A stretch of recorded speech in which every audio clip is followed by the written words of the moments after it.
welcome to the Daily Live on an already unbelievable day on leg 10 of this edition of the Volvo Ocean Race. Conrad Coleman is with me, but let's jump straight to it. Let's take a look at where the racing is right now. We've already seen big place changes. This is going to make big movements on the scoreboard. And we are into the closing stages. We are into the last sprint right to the line.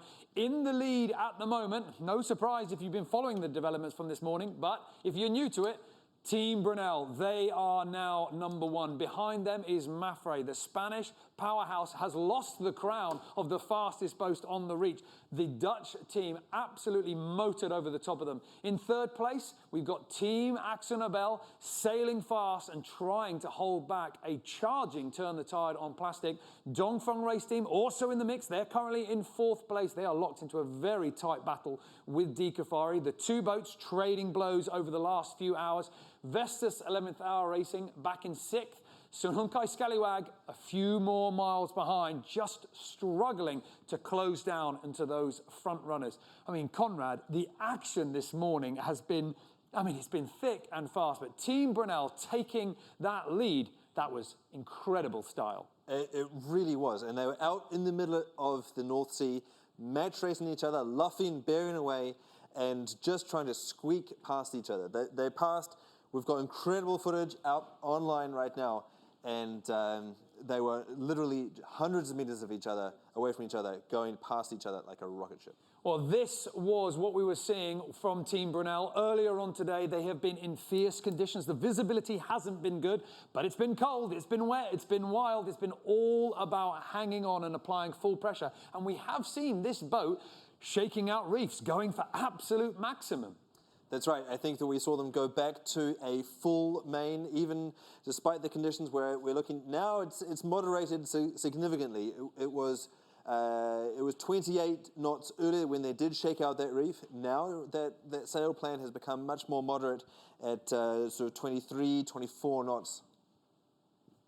Well, Team Brunel, as we can see now, as you say, the conditions slightly moderating, but not moderating to the point where this is a walk in the park, because even if the breeze isn't testing them, this boat is. Mafre are just a short distance away. It's impressive to think that Bauer-Becking and his crew has managed to extend the distance up to 0.9 nautical miles. That's the lead as it currently stands, because what, 5, 6, 7 hours ago, we were talking about Team Brunel really struggling on this leg. Well, yeah, absolutely. That they were buried deep in the fleet, and when they went around the top of the Orkney Islands, they got into into this great angle and clearly just dropped their hammer. They got orders from above. Bauer-Becking released his crew to charge as fast as they possibly could, and this is going to absolutely define his career if he can get equal with first place. We'll talk about points later. But look up here in the top corner of your screen. It is absolutely amazing. This is the moment that the pass was made. That is the cockpit camera on Mafre looking over the shoulders of the helmsman right onto the mainsail of Team Brunel. They were meters away from each other, and that's why we saw those squiggles in the tracker, that whoever was on the helm on Team Mafre tried to defend, tried to squeeze them out, but really the ocean is big and wide, and Brunel just could not be stopped. And not only that, but we got that clip there. That was sent to us. We get to experience that moment as 10, 15, 20 seconds. But Mafre would have seen Team Brunel bearing down on them hour after hour. It would have been horrible to think they knew what was happening. It was going to be inevitable. And now Team Brunel have carried on going out in front. Very, very hard sailing morally for the Spanish crew. Behind them, of course, the battle's still raging with Team Axonabel in first place. They are trying to close down as well. And interesting just to note, in that shot that we just saw, it was Team Brunel going past with two reefs in the main.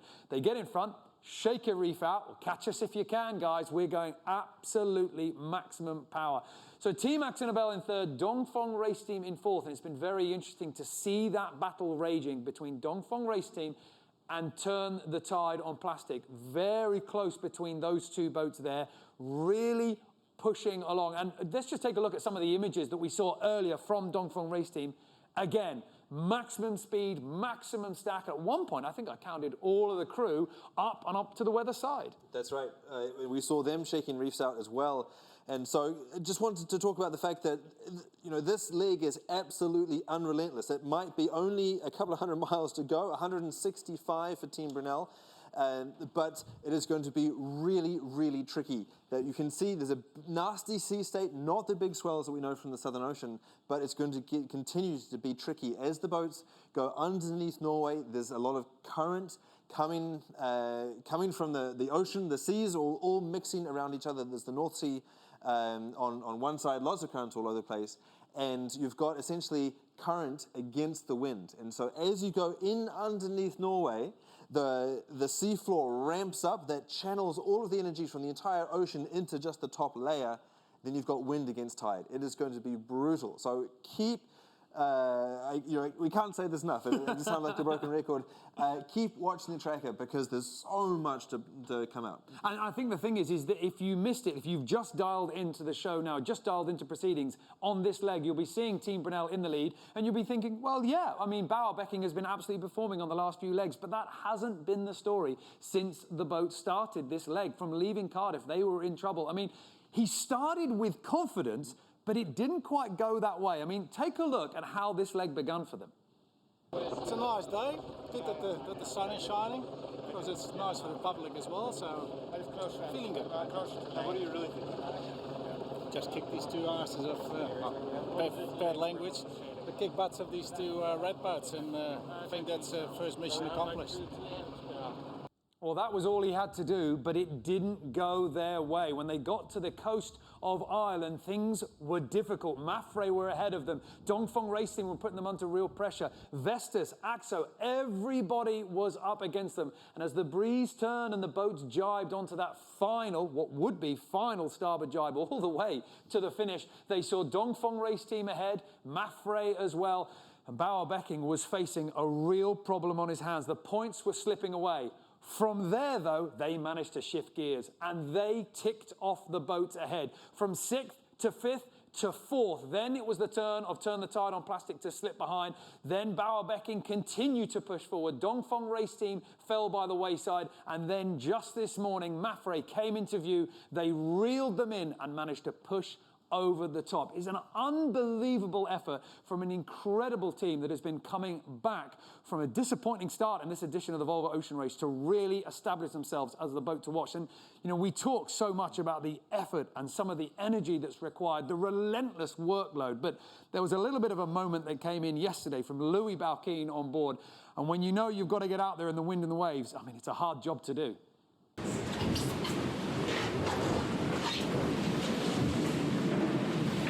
Which way looks It's not easy, right, this? It's a very difficult deal. You're putting the gym on 25 months. Well, you can see it on the face of the sailor there. They know that they're pushing hard. What do we mean by that? Well, we always use this phrase, pushing hard. What really is required? Well, what differentiates a cruising sailor from a racing sailor is the ability to sort of dose your effort appropriately for the conditions. And when I say appropriately for the conditions, that's way over and above what most people would consider, but really it's their daily bread. Let's have a look at what their sail change looks like out in the middle of the North Sea. This was taken last night in 25, gusting 30 knots of wind, and they've still got the J1, the big sail up at the front of the boat. Now this is really a dog of a sail because it's on hanks, it slides up and down the forestay, which means it does not fill. And so while it might be an absolute engine for this boat, it means, look here, underneath the sail here, we've got the crew up on the foredeck, ripping the sail down that forestay with their hands, and then they have to put it into a bag, sopping wet as the boat is jumping, as you've seen in all of these images, from wave crest to wave crest, completely emerging the front of the boat. Finally, you get it up into the bag, and then you need to slide that sail all the way back, again on a jumping boat, all the way back into the stack. Now it ended up being replaced by the J2 and the J3. That's the sail setup that we've been seeing on the rest of the setup. But this is such a challenging maneuver. Now, Would it have been easier to get rid of the J1 earlier in the day before the wind built? Of course, but that's what we're talking about when it comes to pushing. That's what these racing sailors are doing. They're hanging on to these sails as long as they can possibly do, knowing that the consequences of that is that you are punishing the crew. It's a tough change in the middle of the night, but that is what helped to make the difference. Comfort goes out the window, rest, sleep. I mean, even at times, food goes out the window as well. This really is throwing absolutely everything at the lead. Team Brunel seem to have unlocked that extra little bit of power.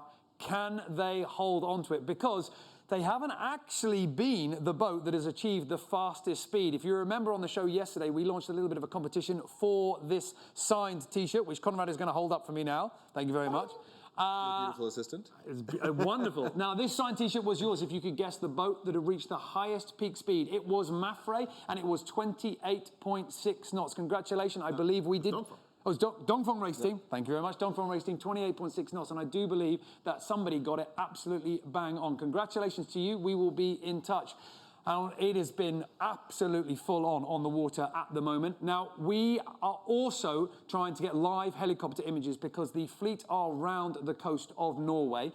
So we are going to get the helicopter to the fleet. It's just a matter of a little bit of time, but we're going to come back to that. The helicopter is en route.